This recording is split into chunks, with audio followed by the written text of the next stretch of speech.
Ladies and gentlemen, would you please remove your caps for the posting of the colors by the Palo Verde Nuclear Generating Station Honor Guard and the national anthem performed by Evan Pittman.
Now, please join representatives from the Governor's Youth Commission as they lead the Pledge of Allegiance.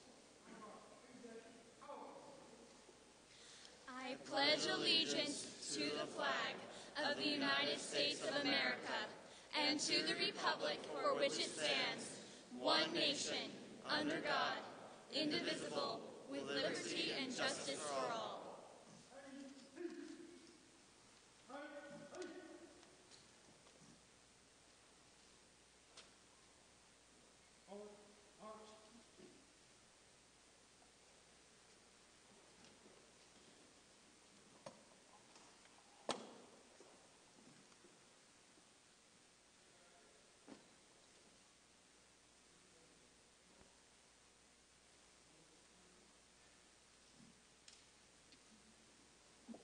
Seats.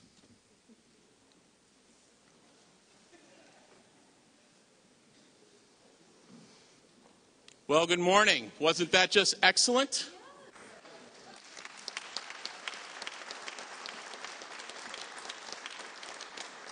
That's good. That's good. You guys are in the spirit of things already. I was going to say the first rule of the day, it's okay to interact. It's okay to respond and be vocal. And if you don't, well, oh well.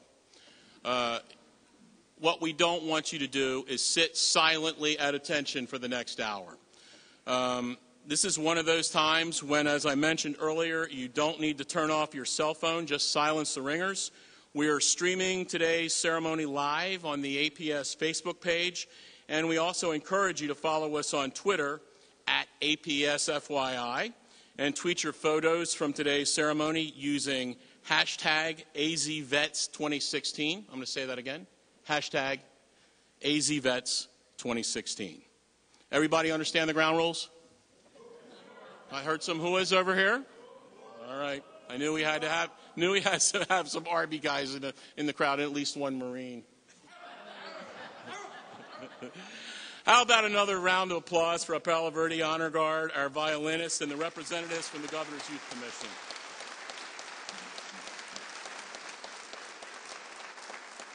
Now, for the members of the Governor's Youth Commission, we appreciate you being here. You can stay for the ceremony, but this isn't a free pass to get out of school for the day, so you have to go back afterwards. Sorry about that.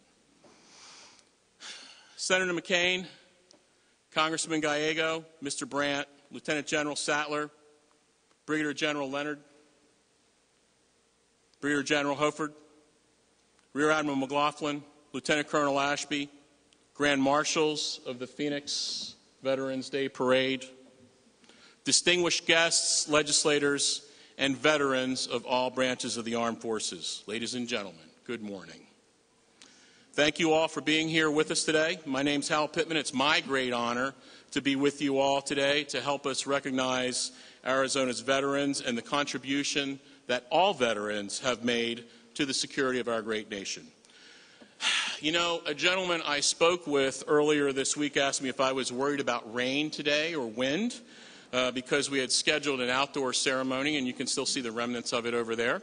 And I said, hopefully we won't have any weather problems and we'll get through this without a hitch. I'm now reminded of a former boss who used to tell me, hope is not a strategy. So this morning about 8 o'clock or so, or 0800 for you Army guys over there, we called an audible and we moved everything inside. It's a little bit more cozy, a little bit tighter, but that's okay, isn't it? Yeah. And hopefully we'll be able to get through this, and nobody that's standing up will keel over because of heat exhaustion or anything like that. I want to say a special thank you, by the way, to Terry Ricketts and the APS events team, and also to Brian O'Malley and the Gordon C. James team for moving all of our staging and everything else inside this morning in a period of about 2 hours. They got their workout today.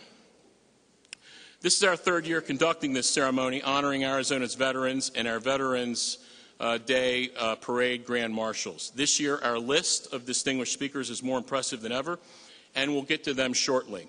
But first, we have a few introductions and acknowledgments that we need to make. Welcome to the many active duty veterans advocates and nonprofit organizations which are represented here today. I want to specifically recognize a few of our APS partners in the veteran space. Colonel Wanda Wright of the Arizona Department of Veteran Services and Thomas Winkle from the Arizona Coalition for Military Families. Both of them and their organizations have worked tirelessly supporting veterans across the state. The Arizona National Guard's here today, represented by Brigadier General Hoford. General, thank you for the work of your team, the unsung heroes of the Guard and the Reserve here in Arizona. Yeah, it's okay to clap, folks.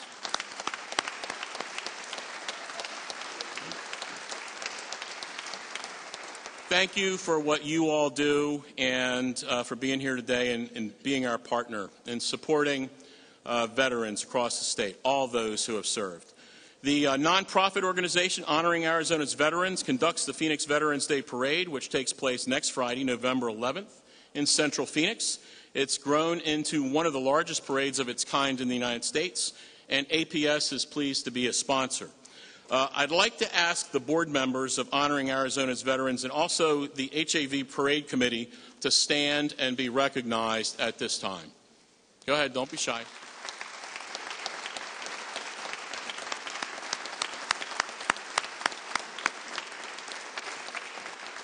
This group includes APS's own Aaron Dudney, who's serving as the HAV president this year, and Paula Padine is right here in the front as well, whose name has become synonymous with the parade, working tirelessly on it since 1997. Thank you, Paula. And thank you guys for all you do. Feels a little bit like the Academy Awards up here with all these.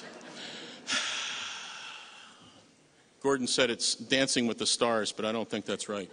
I also want to specifically recognize the 2016 Parade Grand Marshals who are seated right here behind me. These Parade Grand Marshals will lead the parade next Friday. And so when I read your name, if you would stand or raise your hand so that we can recognize you. Representing Operation Iraqi Freedom veterans, Jeremiah Gallegos, Army.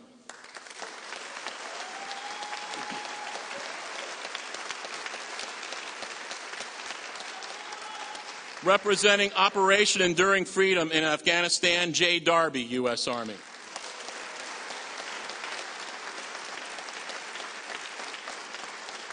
Representing Operation Desert Storm veterans, Carlos Lozano, U.S. Navy. Representing our Cold War era veterans, Diana Pike, U.S. Army.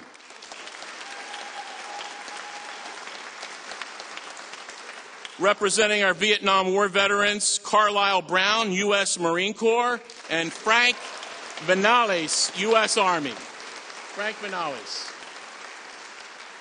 Representing Korean War veterans, Bill Coomer, U.S. Army National Guard.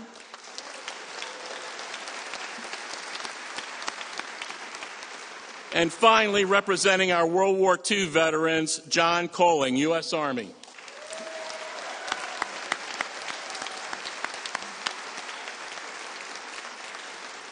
The parade honors all veterans and their service, and this year's parade will also pay special tribute to those who served during Vietnam. Grand Marshals, I'm honored to share the stage with you. Thank you for your service and your sacrifice to this country.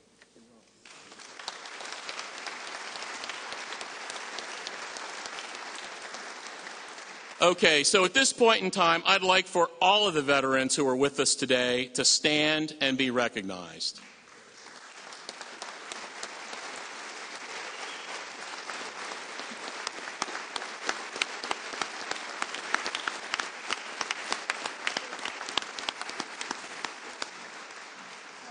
Thank you for your service to our country and for giving of your youth and talent to help keep America free. If our Constitution is the leadership intent from the founders that made this great country possible, then you all, veterans, are the glue that has held it together. Resilient, selfless, courageous, and loyal. At APS, we're pleased that veterans make up 20% of our workforce, and we appreciate the unique skills that our former military members bring to the table. No doubt you've noticed the folks wearing the red APS shirts over here, and then some of them scattered throughout the audience. Guys, raise your hands. And they're so shy.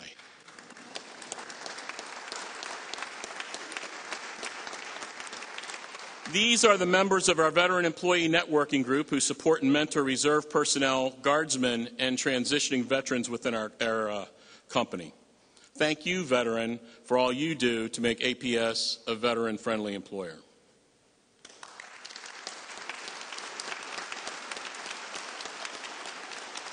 I also want to recognize this morning the Hispanic Medal of Honor Society. They're responsible for the amazing displays that we have here and throughout the lobby this morning, honoring Arizona's Hispanic Medal of Honor recipients. Also, the USS Missouri battle flag is here with us this morning, and it would have been displayed had we been outside, but since we had to move inside, it's not. But the next time that it will be raised will be over the USS Missouri Memorial Museum in Pearl Harbor on December 7th, and that'll be in recognition of the 75th anniversary of that day of infamy in Pearl Harbor. So I'd like to recognize the team from the Hispanic Medal of Honor Society, Rick Cochran, Chris Spicer, and Sylvester Herrera, Jr. Can you all either stand or raise your hand where you are, and just for a round of applause?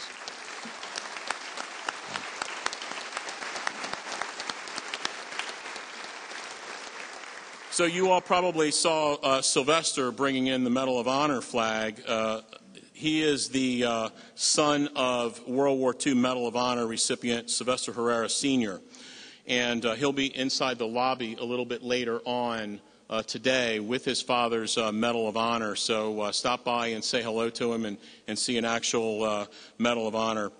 Sylvester Herrera, Sr. of Phoenix, was the first Arizonan to receive the Medal of Honor during World War II, and also is the only man in history to have received both the Medal of Honor and its Mexican equivalent. Thank you, Rick, Chris, and Sylvester, for the work you do and for the beautiful displays that serve to connect us with our history. And also thank you to their Marine Honor Guard and the Rangers who are escorting both the Missouri flag and the Medal of Honor displays today. As I mentioned, we have a fantastic group of speakers. Our first speaker today is a pioneer in aviation.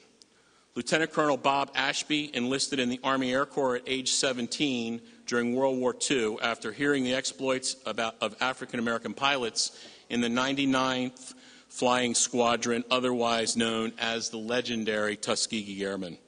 He trained in Tuskegee, Alabama, and was assigned to Japan during the post-World War II occupation, where he was stripped of his pilot status because of segregation in the Army Air Corps. When Colonel Ashby returned to the United States, his flying status was reinstated. He later flew B-26s in combat during the Korean War. He was a flight instructor for many years, retired from the Air Force in 1965 as a lieutenant colonel, and then he began a career in commercial aviation, and in 1973 became the first African-American captain with Frontier Airlines. It's my distinct pleasure to introduce a true leader in the world of military and commercial aviation, and original Red Tail, Lieutenant Colonel Bob Ashby.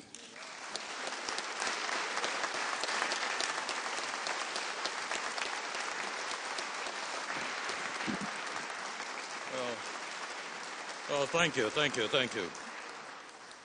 I'll be very brief because we're limited on our speaking engagement up here, so I'll go through this really fast, I hope. I entered the service in World War II from Jersey City, New Jersey, to fight for the freedom of our country here. And our country at that time was integrated. We had one small section of this country in the southeast section that was integrated. They passed all the laws and everything with integrations to control that particular policy. Now, the military was also segregated at this time.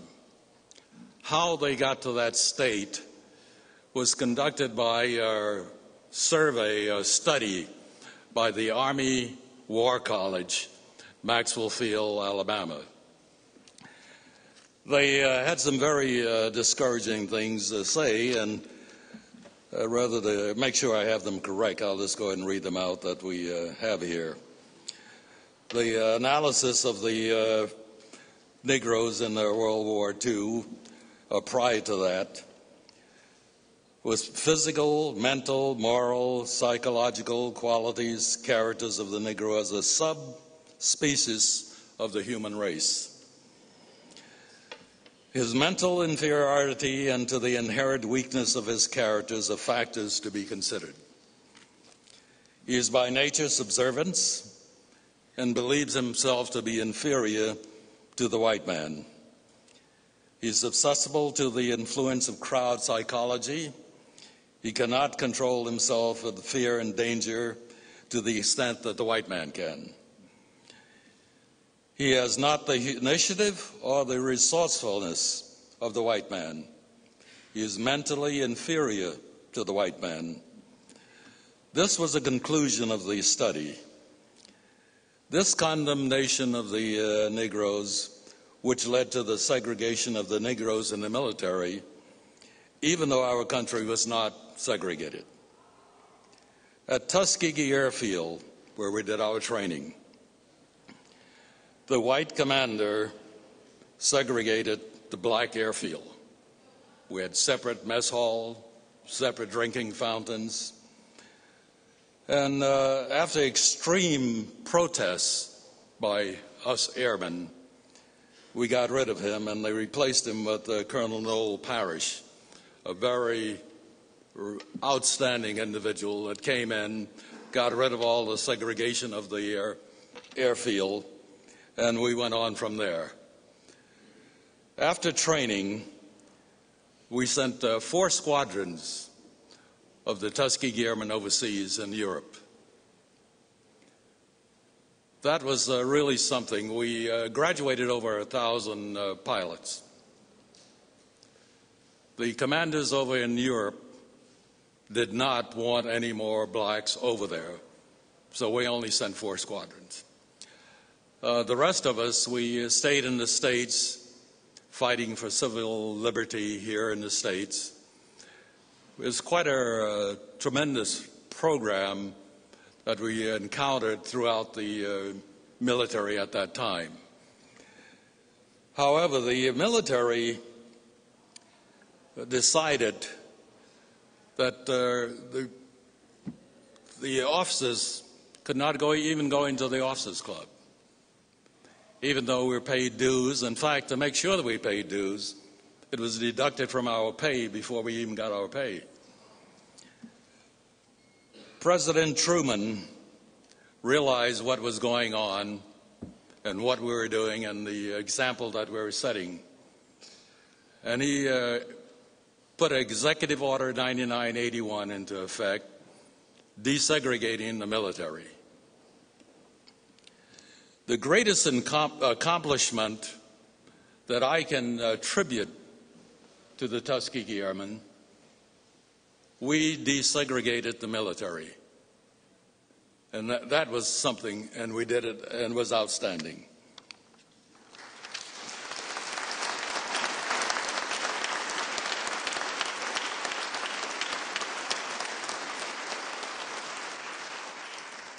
Our military today is an example of what this country should be.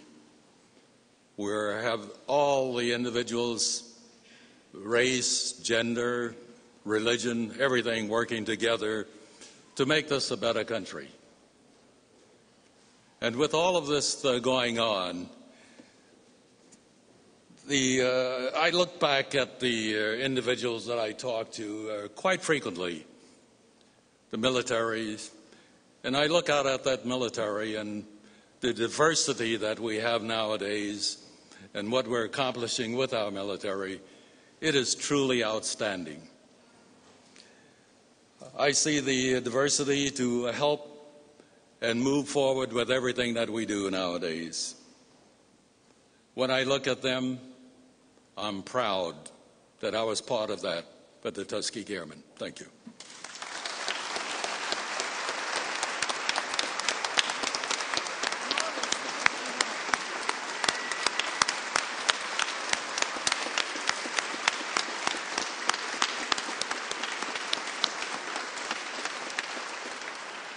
Thank you, Colonel Ashby.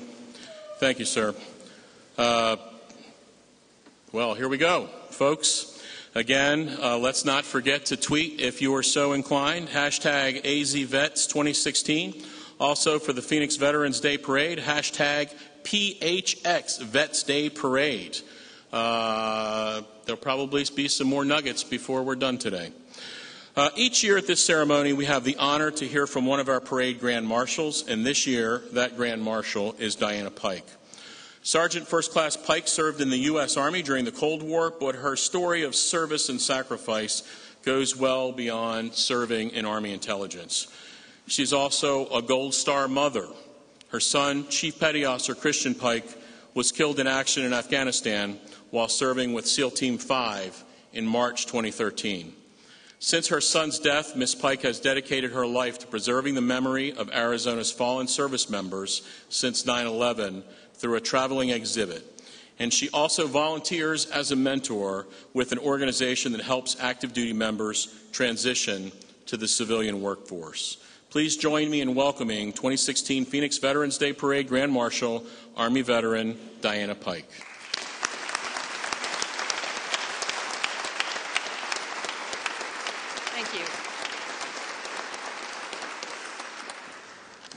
I didn't know this would be such a big shindig. No idea. I'm Diana Pike. I'm the Cold War Grand Marshal, and I'm speaking representing my fellow Grand Marshals, and I'm honored to be counted in this group of distinguished people.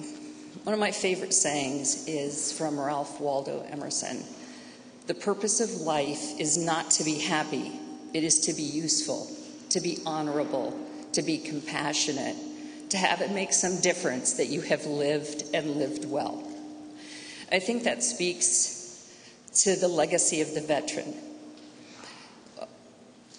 When my son died 3 years ago, you know, we always see our children. We never see our children as adults. We always see them. I still saw him as a little boy, even though he was 31 years old. And it wasn't until he passed did I get some clarity regarding my own military service and military service in general.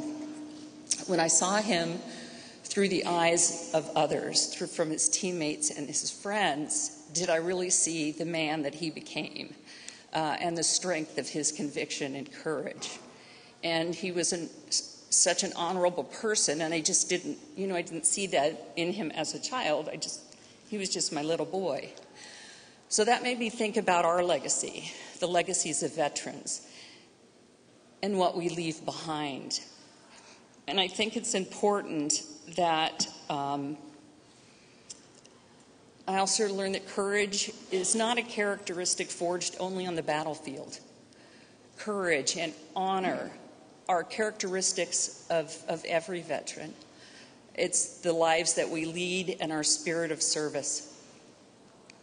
We have a common core. I've totally lost my train of thought. But Emerson was right when he said that life isn't about being happy. It's really for us, I think, about being purposeful and honorable and sharing those gifts and leading. I think it might be a tragedy if we don't understand our legacy, that we allow others to speak for us after we're gone, instead of understanding our contributions and greatness while we're still here. Veterans are leaders and stewards of men. Whenever you lead, whenever your intentions are in the service of other, you are being great. When you stand up for others that cannot stand up for themselves, when you represent those that are weaker, when you do the right thing, you are being great. That is your contribution and your greatness to this society. So know that about yourselves. Know that every day. Remind yourself about how great you are, because that's really what you're doing right now. You're forging the legacy that you will leave behind. And what will you leave behind? The strength of your subordinates, the courage of your families, the honor and conviction of your children. That's what you leave behind. That's who you are as an American veteran. That's who we all are. We are people of service. This is a flag that my son carried on every mission, and he put it up under his body armor. And this came home when he did not. But this is who we are. This is who we all are. We carry this American flag, and we stand for it when others will not, because we're a people of service.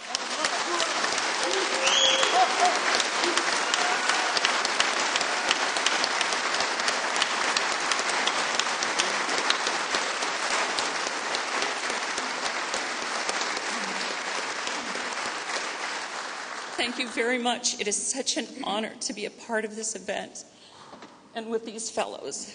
They're read their bios, and it's miraculous. Thank you so much. Thank you.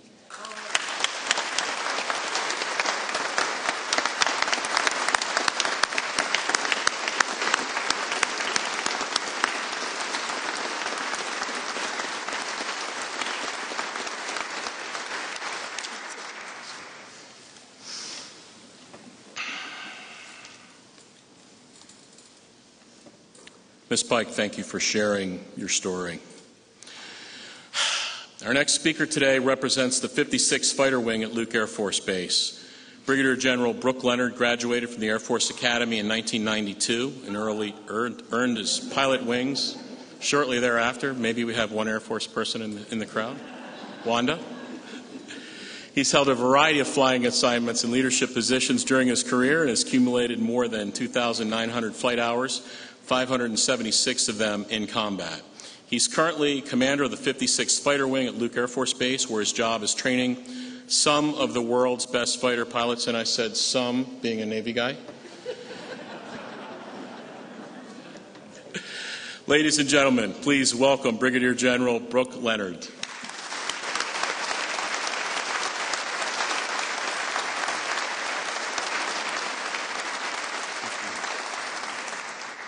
I'll tell you, it's truly an honor to be here today. I think I have one of the best jobs you can have in the United States Air Force, in that I get to hang out with airmen in a community that is just incredible. And I'll tell you, this morning is even better than that. To be able to be a part of this event, to hear the inspiring words, Ms. Pike, thank you. And Colonel Ashby, thank you for your service.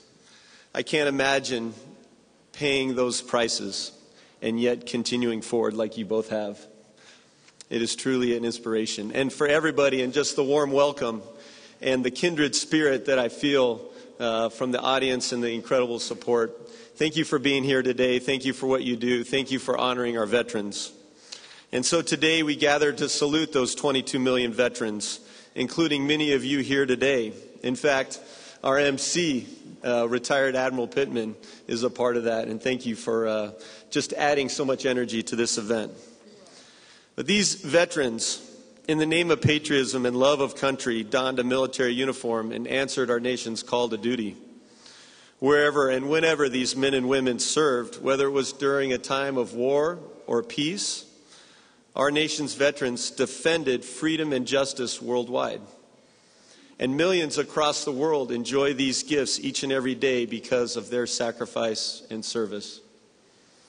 When these veterans raised their right hand as airmen, soldiers, sailors, Marines, and Coast Guardsmen and said, "I will support and defend the Constitution of the United States against all enemies," they were keenly aware that they just signed with their own life an unlimited liability clause.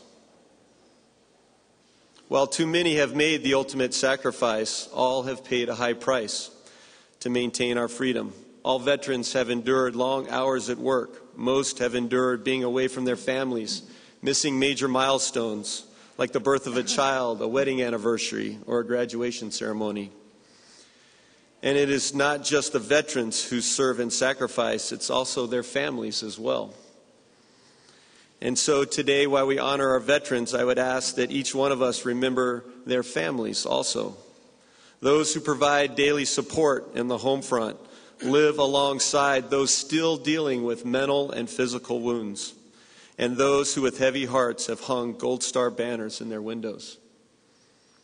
But while they would never ask for your sympathy, they appreciate your understanding and support, and they deserve our thanks.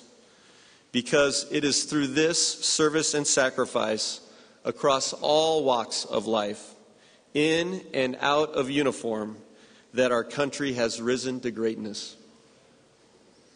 Today, fewer than 10% of our countrymen have the distinction of calling themselves a veteran. But these veterans return to our communities and continue to serve their nation as medics, teachers, construction workers, business executives, pilots, policemen, firemen, just to name a few. And based on the incredible support of you, from this community, many return and can be found right here in the Valley of the Sun. So on behalf of the men and women of Luke Air Force Base, I want to thank you for your unmatched support. It isn't just what you say, it's what we feel every day. Countless numbers of our airmen fall in love with the Valley while they're here, and they end up making it their permanent home when they transition to civilian life. Your efforts make that transition easy, and we look to continue to grow this incredible relationship. Simply put, it is our goal not just to be in the community, but to be a part of this community. From the bottom of my heart, I thank you for remembering and paying tribute today to our nation's veterans. And I thank you for the daily support of the men and women at Luke Air Force Base. And I also thank you for your unwavering support to all our nation's veterans. Thank you.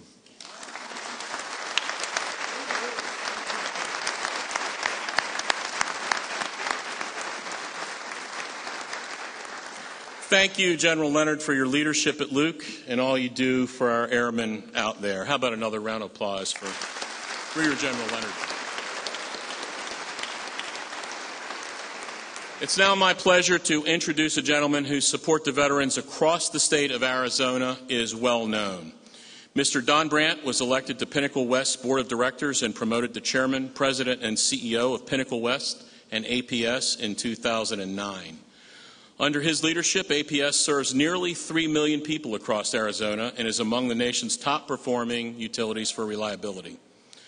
Brandt honors the everyday heroes of our nation's armed forces and our community's first responders.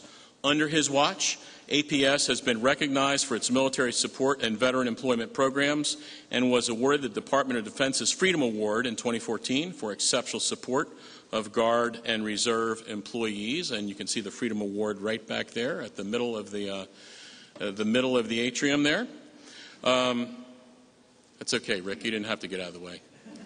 A recognized industry and community leader, Mr. Brandt has been a champion for downtown Phoenix and many other important community initiatives, and he's one of the most effective advocates for military and veterans causes. Please join me in welcoming Mr. Don Brandt.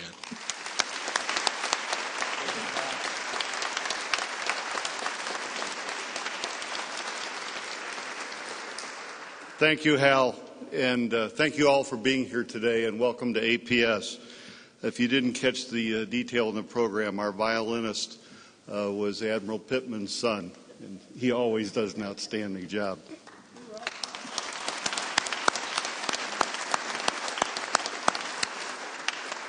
Every year I will look forward to this event as an opportunity to honor our veterans and thank them for serving our country. Today, I'd like to continue a discussion that I began last year at this event when I said and put a call out to all Arizona companies, don't just thank a vet, hire a vet.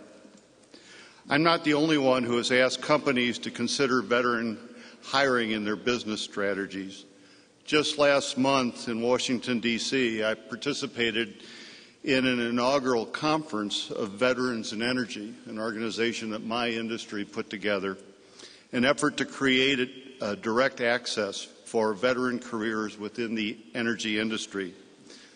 This has become a focus around the country, across many other industries, and it seems employers are stepping up.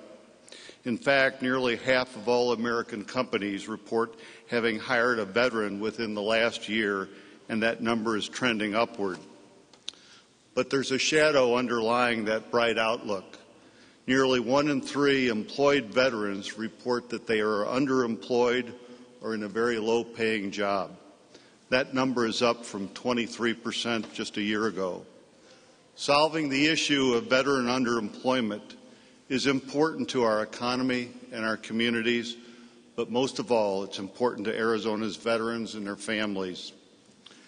Last year at this event, I shared the story about Marine Sergeant R.J. Mitchell, one of our employees. R.J., you're back here. Raise your hand. I'm going to make a few references to R.J., and he's got a connection with General Sattler. It was just a few days away from 10 years ago at Camp Pendleton where the general here presented R.J. with his Navy Cross. If I got that date about right, November 06.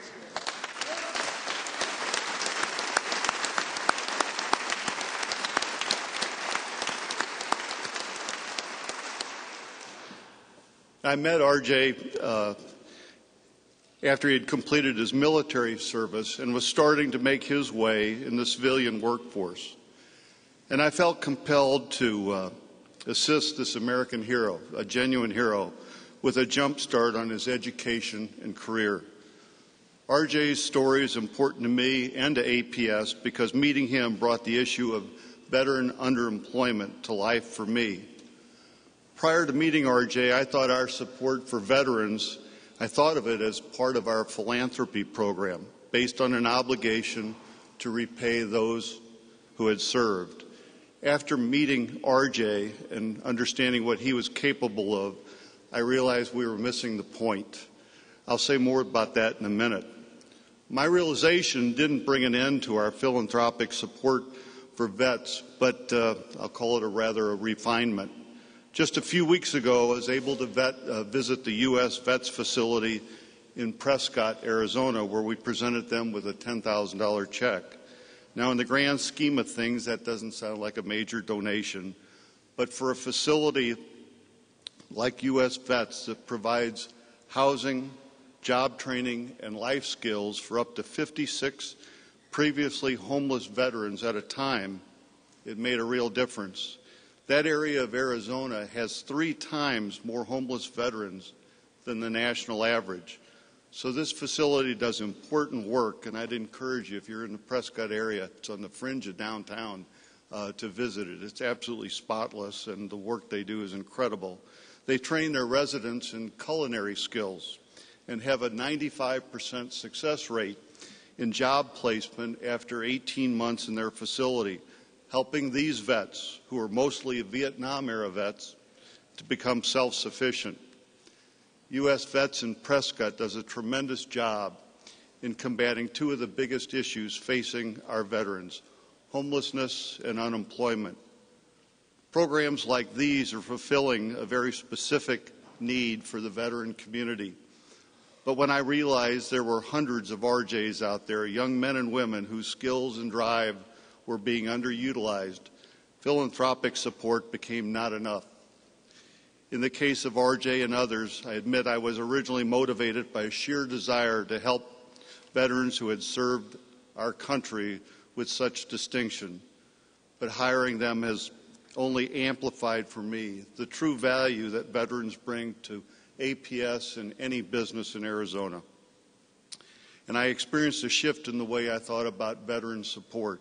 I began to view veterans as a workforce pipeline to pre-qualified employees with leadership potential. We know that half of the veterans in the 9/11 generation are between the ages of 25 and 34. And we know that 1.5 million employees will retire from my industry alone in the next 10 years. These young men and women like RJ have many good years of work ahead of them, and companies can benefit greatly from their military training. They offer an abundance of desirable qualities and skills, and they need to know America is open for business.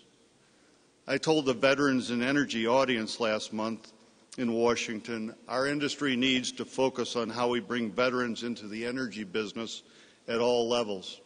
And at APS, we know from experience that veterans can add value at all levels of our organization.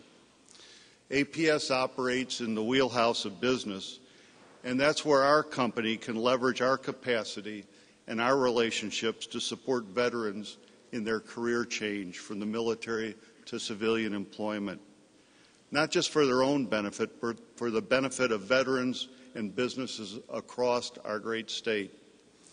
Arizona businesses need to understand that the value that vets bring to the table. And to that end, I'm pleased to announce that APS will lead a new corporate council in partnership with USAA, the Department of Veterans Services, the Coalition of Military Families, and other major Arizona employers to support veteran transitioning into the business world. The Corporate Council will launch in early 2017, and I'm certain it'll make a difference in supporting Governor Ducey's vision of making Arizona the most vet-friendly state in the union.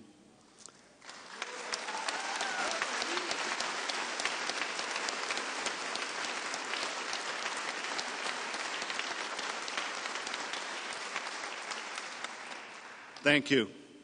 Thank you very much. Now I'd like to introduce you to a man who has a great vision for Arizona and has worked hard for decades on our behalf. Senator John McCain has spent his lifetime in unwavering service to America, both in the United States Navy and proudly representing the people of Arizona in the United States Congress. He was a prisoner of war during Vietnam and has led our nation's fight to strengthen our national security and armed forces, eliminate wasteful government spending, and reform government to make it more responsive to the American people. As you know, Senator McCain serves as chairman of the powerful Senate Armed Services Committee. Please welcome a giant in the United States Senate and an American hero, our friend, John McCain.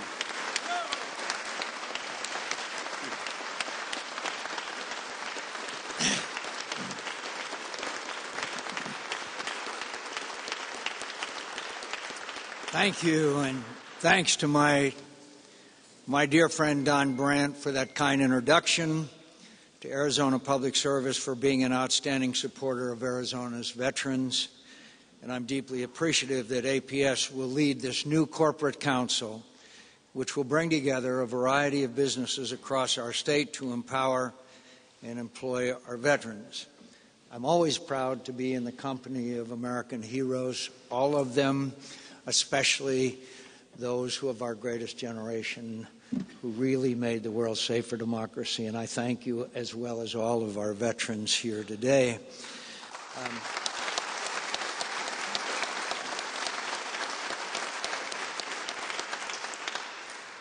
General Leonard, thank you for your service. General Leonard knows I was also involved in the aviation business. Only the difference between him and me is my number of landings do not match the number of takeoffs. So I'm sure you can understand, General, that intercepting a surface-to-air missile with my own airplane was no mean feat. But anyway, I'd like to talk to you just for a moment about our veterans. We honor them. I'm proud of what Arizona does for our veterans. I am proud of our parade, which will take place on the 11th. I thank all of our fellow Arizonans. But there is an issue that I need to discuss with you very briefly, and that's the issue of veteran suicide. Today, 22 veterans will commit suicide somewhere in America. 8,000 veterans will commit suicide this year. And there's two problems that we see that are prime reasons for this ongoing tragedy: joblessness and homelessness. Joblessness and homelessness. And I'm proud that the city of Phoenix does not have a single homeless veteran, because we have a facility for our homeless veterans here in the city of Phoenix.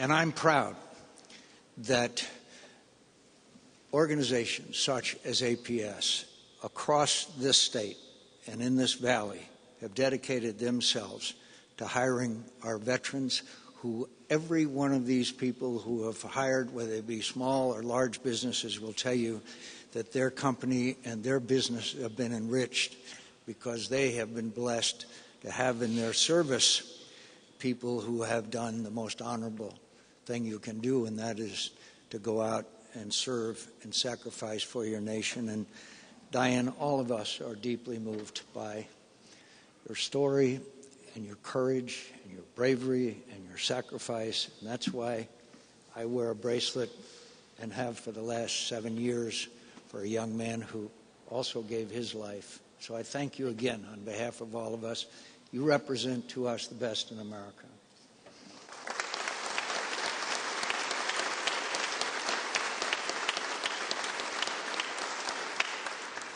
By the way, I forgot to mention thanking all of our veterans, except for the Marines.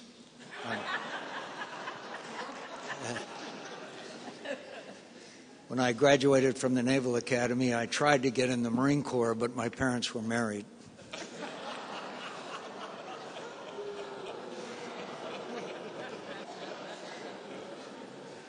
So Cindy's and my son Jim goes out and joins the Marine Corps, comes home from boot camp and says, "You know, Dad, the Marines are part of the Navy Department. They're the men's department." So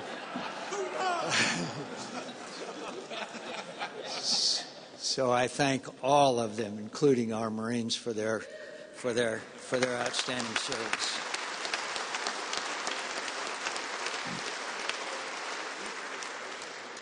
Today I'm proud to announce the launch of SkillBridge, a Department of Defense program that is specifically designed to connect our business community to transitioning service members before they leave the military. Through SkillBridge, employers have the opportunity to train and hire highly skilled service members who are critical to the future of Arizona's economy.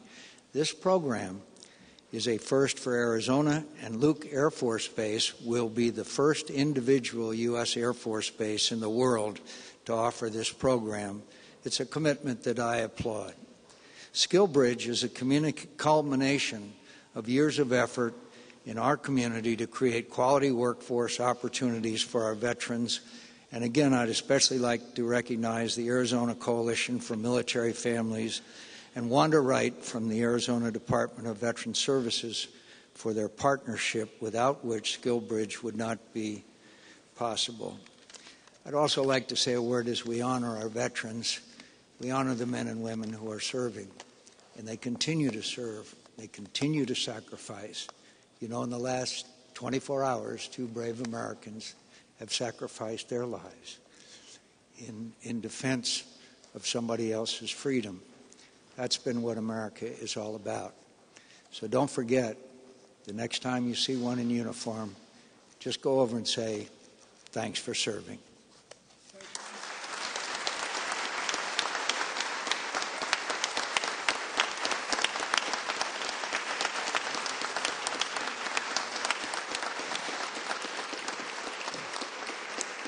So, Senator, we can't let you just get away immediately. Mike Rich, could you please come up? Mike's the president of our Veteran Employee Networking Group.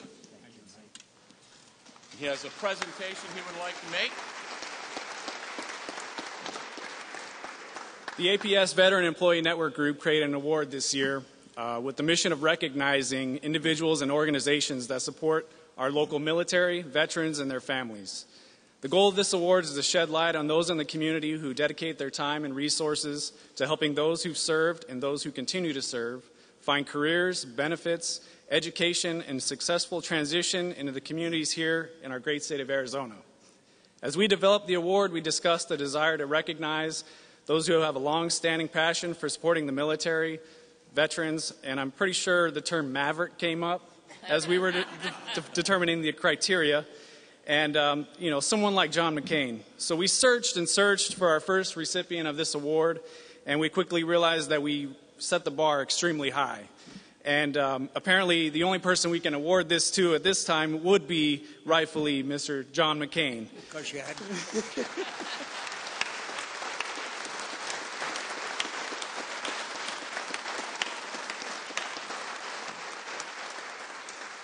because you had to lower it? With that said, on behalf of over 400 employees and veteran members of APS, I'd like to recognize Senator John McCain for his lifetime of service to the military community.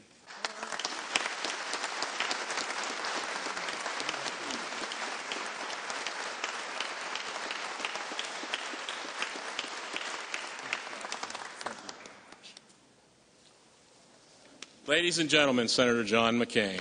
Another round of applause, please.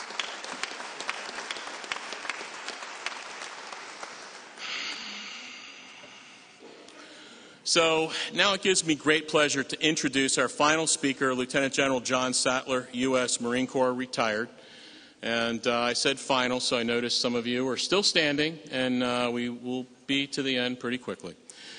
I first met and worked with General Sattler about 13 years ago, then Major General Sattler when he was the U.S. Central Command's Operation Director, leading oversight of the wars in Afghanistan and Iraq.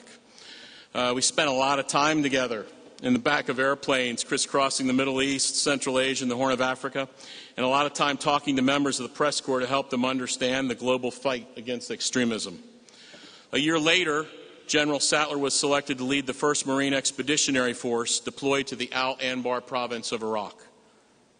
General Sattler will always be remembered as the Marine who led the most intense ground combat of the Iraq War during the Second Battle of Fallujah. He also served as the head of Marine Corps Legislative Affairs, the head of Marine Corps Public Affairs, and the director of Joint Staff Plans and Policies in the Pentagon.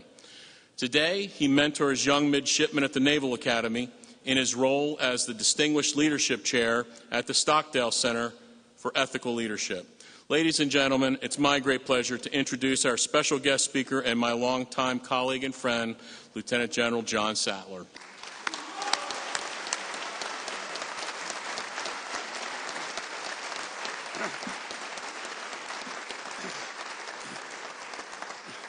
this is not an envious position. I feel like a bottle of bad wine at a wedding. After all the good wine's been served, when everybody is already kind of drunk, you bring out the bad wine.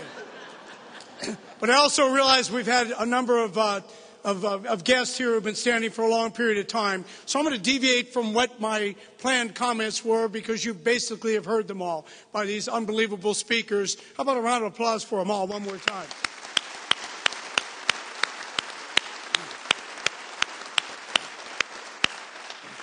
So what I'd like to do is take a little bit of a spin off what Mr. Brandt and Senator McCain talked about in the Skill Bridge program, another unbelievably phenomenal program to make sure that our veterans see the light of day within corporate America and across communities such as this one we're in today. When you hire a soldier, sailor, airman, Marine, or Coast Guardman, you get a heck of a lot more than what their skills were inside the service. So to kind of home in on that, I'd like to talk about the core values very briefly for each one of our services. Anytime I'm asked to speak at an organization before a company, a committee, first thing I do is go to their website and I look up the core values. What is the foundation of that particular organization or institution before I decide if I want to go ahead and work with them or speak with them? So if you went online and took a look at our United States Army and you type in Army core values, could I please ask all soldiers to please stand? Please stand for a second. Well, a little round of applause, but let me tell you, no, please, it'll be short. So when I hire a soldier, do I get a tank driver, an Apache pilot, an infantryman, a mechanic? No, I'll tell you what you get. You get their core values, what they have lived for their time in that Army uniform. And the Army has a great set of leadership core values, and they use the acronym LEADERSHIP, LDRSHIP. All right, the L stands for loyalty, the D stands for duty, the R stands for respect, the S stands for selfless service, the H for honor, I for an integrity, and the P stands for personal courage, both moral and physical courage. Now, how about a round of applause for our Army warriors? Please sit.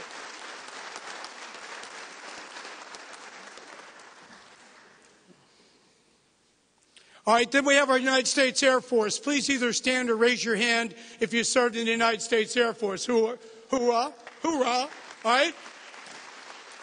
So, again, when you look at our airmen and women, what you see is their core values. Integrity first, duty before self, and and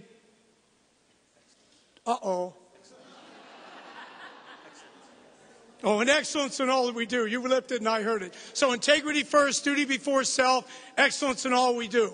Now, is there a losing proposition to bring an airman or airwoman into your company? I don't think so. Round of applause for our Air Force.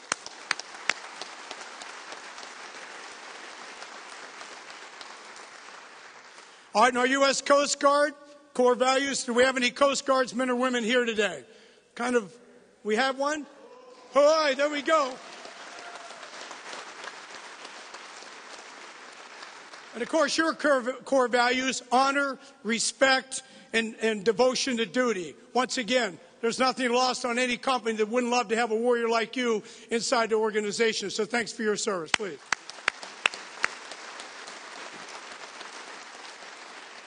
And then last but not least, to the chagrin of Senator McCain, the Navy and the Marine Corps share the same core values, sir. And they're just three, and they're very simple because Marines can only remember three things.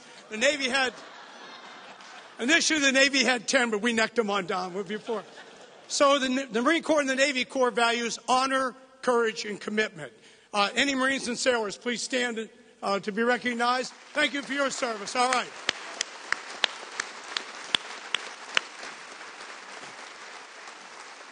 So when you look at the Skill Bridge program, I realize they're also going to find who was in computers, who was in administration, supply, logistics, maintenance, combat, tanks, aviation, all those skill sets. But remember, they're built on the foundation of the core values of those services. So look right to the chase. When you take the Venn diagram you could form by the services core values, in the center sweet spot, you find selfless servant leadership. You find a work ethic that will make your eyes water. And you find a devotion and a commitment to something larger than themselves. And that can be their fellow workers or it can be your organization. So Skill Bridge, thanks to Senator McCain putting the wind behind it, is going to be a tool that industry and government will be able to use to find these young women. This isn't, as Mr. Brandt said, part of your philanthropic section of your company. This is part of the opportunity of your company.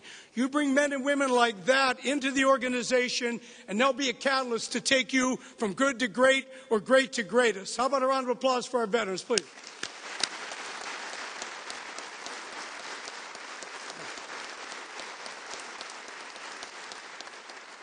All right, and we also know that APS captured one of the greatest warriors to come out of Iraq over the past number of years, Sergeant R.J. Mitchell, who was already acknowledged. But I want to shed a little bit more light on it because I happened to be the commander with big binoculars hiding under my desk when then Corporal Mitchell performed his act of valor on 13 November 2004.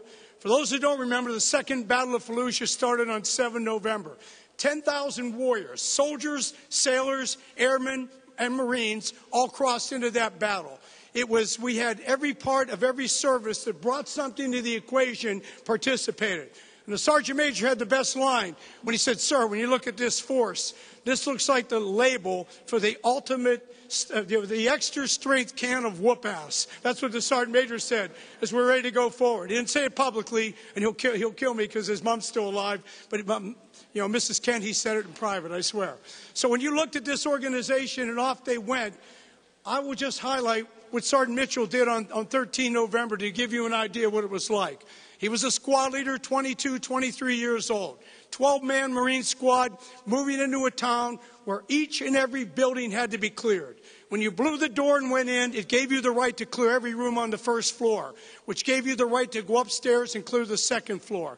When that was cleared, it gave you the right to say clear, mark that building, and do it again, and again, and again, for almost 3 weeks. So America's best and brightest, those young men and women, were in that deadly combat constantly for almost 3 weeks. But on 13 November, when Corporal Mitchell's squad got pinned down in a building, he thought of his core values of honor, courage, and commitment. He didn't think of himself, because commitment means I'm in it for something bigger than myself. 5 wounded warriors in the building, in he went. One of them was severely wounded in the leg. Under the hail of enemy fire, he returned fire against the enemy, neutralizing some of it, and then he attended to his warrior, his squad member. Full attention there. When he needed additional help, he suppressed fire and got a Navy corpsman in to take care of that warrior. Most cases you'd say, I've done enough today. I think it's time for me to get the heck out of this building. But that's not what that young man was made of. He knew he had 4 more warriors in another room. He moved through gunfire, got to them, and while he was rendering first aid, already wounded a number of times himself, one of the enemy, back up a second, on his way in, his rifle was rendered inoperable. He was hit in the rifle by an AK-47 round, which now the rifle doesn't work. Discarded it, moved in. One last enemy is making a dying surge to take out one of his men. In hand-to-hand combat, pulling out his fighting knife, he dispatched of the last enemy in up-close and personal combat. That's what Sergeant Mitchell did. So, when you get a man like that on your team, how can you...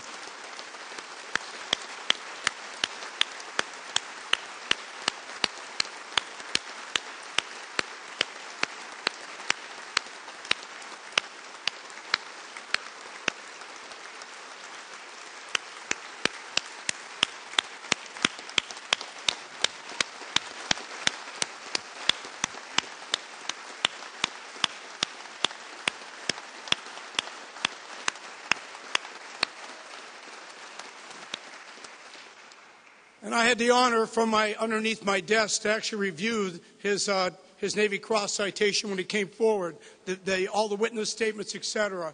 And you can imagine the emotion that flowed through. For those of you, and I'm sure everybody does know, valor comes in different levels. And there's a little bit of it, it's somewhat subjective, but it's also objective. You can get a Navy Achievement Medal with a Combat V for valor, Navy Commendation, a little bit more valor, Bronze Star with a V for more valor, Silver Star, Navy Cross Medal of Honor. So that's the strata that Sergeant Mitchell, Corporal Mitchell then, Sergeant Mitchell today, that's what his valor earned him. And when we, later on, when it was all signed in Washington and came back, I did have the opportunity, as Mr. Brandt said, to be present at Camp Pendleton to pin it on him. His entire battalion, every warrior in the battalion was standing at attention when Sergeant Mitchell came out. Came up before the Sergeant Major and myself. First words out of this humble man's mouth were, "Sir, I did nothing more than the rest of the Marines in my battalion did. This award should be shared across the entire battalion." And we said, "We got it. Now be quiet because we're pinning it on you." All right, Sergeant Mitchell, good man. Thank you very much.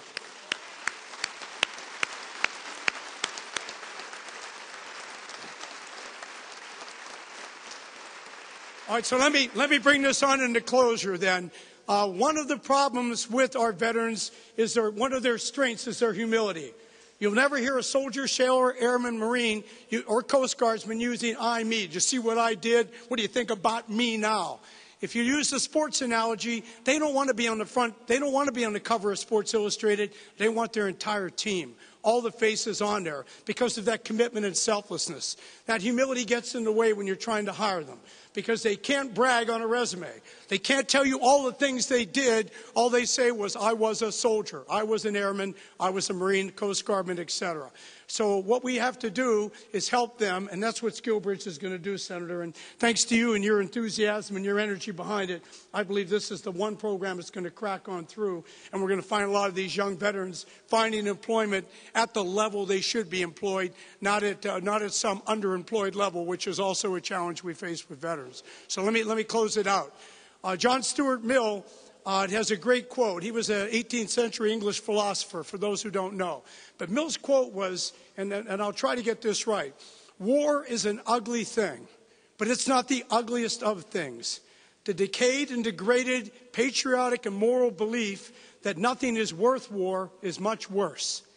Any individual who holds nothing more sacred than their own personal safety is a miserable creature who will never be free and kept free unless based on the endeavors of men and women who are greater than themselves."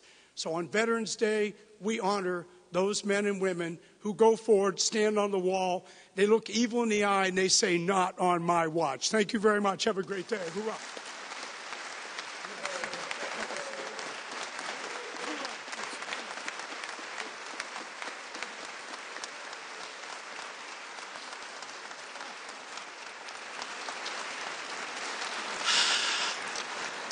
Ladies and gentlemen, how about another round of applause for Lieutenant General Sattler? All of our fantastic speakers, our parade grand marshals, and all of the veterans in the audience today. On behalf of Arizona Public Service and honoring Arizona's veterans, I want to thank you all again for joining us today to pay tribute to our nation's heroes. This concludes today's ceremony. I encourage all of you to visit with each other and enjoy the refreshments. I think there may be some drinks in the back, and there's going to be some refreshments over to my right. So stay, mingle if you so desire. Thank you again for coming. And for all of those on the stage, please remain here for just a few moments, and we'll be taking a few quick photos before we adjourn. Thank you, everyone. Awesome job, sir. Thank you. Thank you again. Thank you so much.